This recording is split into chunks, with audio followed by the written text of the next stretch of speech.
You ask Tiger to solve. This deals with linear equations with one unknown. The final result is x equals -18. Let's solve it step by step. Simplify the expression. Combine like terms.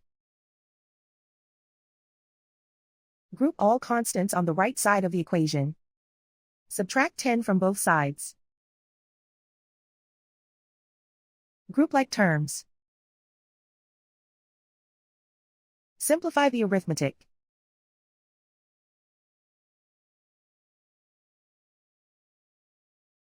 Isolate the x. Multiply both sides by inverse fraction 3/1.